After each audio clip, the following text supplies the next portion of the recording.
সবাইকে ইম্মানুয়েল। আজকে আমাদের নীরব ধ্যানের অংশ হচ্ছে ইফিসীয় তার এক অধ্যায় ১ থেকে ১০ পদ। আর আজকের শিরোনাম হচ্ছে খ্রিস্টে আমাদের পরিচয় ও তার আশীর্বাদ। প্রিয় ভাই ও বোনেরা, আজ আমরা দেখব ইফিসীয় ১ অধ্যায় ১ থেকে ১০ পদ। এই অংশে প্রথমে আমরা দেখি যে এটি হচ্ছে ইফিসীয়দের কাছে প্রেরিত পৌলের একটি চিঠি। প্রেরিত পৌল আমাদের মনে করে দেন যে যারা খ্রিস্টে বিশ্বাস করে তারা কেবল ক্ষমাপ্রাপ্তই নয়, বরং ঈশ্বরের মনোনীত সন্তান। ৩ পদে আরও বলা হয়েছে, ধন্য আমাদের প্রভু যীশু খ্রিস্টের ঈশ্বর ও পিতা, যিনি আমাদিগকে সমস্ত আত্মিক আশীর্বাদে স্বর্গীয় স্থানে খ্রিস্টে আশীর্বাদ করিয়াছেন। এর অর্থ আমরা দেখি, খ্রিস্টের সাথে আমাদের সম্পর্কের কারণে স্বর্গ থেকে আসা আশীর্বাদ প্রদানের মাধ্যমে তিনি আমাদের সব দিক দিয়ে আত্মিকভাবে আশীর্বাদ করেছেন।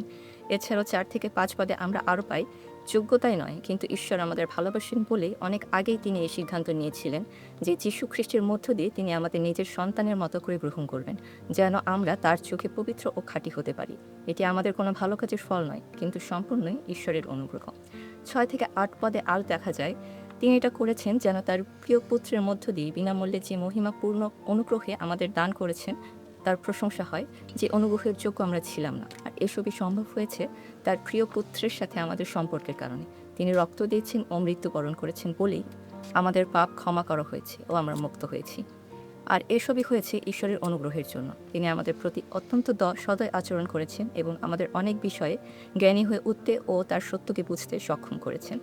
শেষে আমরা ৯ থেকে ১০ পদে দেখি, পৌল বলেন, ঈশ্বর আমাদের সেই বিষয়গুলো জানার সুযোগ করে দিয়েছেন যা তিনি গোপনে পরিকল্পনা করেছিলেন।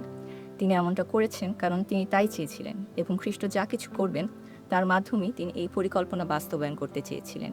ঈশ্বর এমন পরিকল্পনাই করেছিলেন যে তার নির্ধারিত সময়ে স্বর্গ ও পৃথিবীর সমস্ত কিছুকে একত্রিত করবেন এবং খ্রিস্টকেই তাদের শাসক হিসেবে নিযুক্ত করবেন। তাই সবসময় আমাদের ঈশ্বরের প্রশংসা করা উচিত এবং আমরা অবশ্যই প্রশংসা করব, কারণ তিনি আমাদের সন্তান হিসেবে গ্রহণ করেছেন।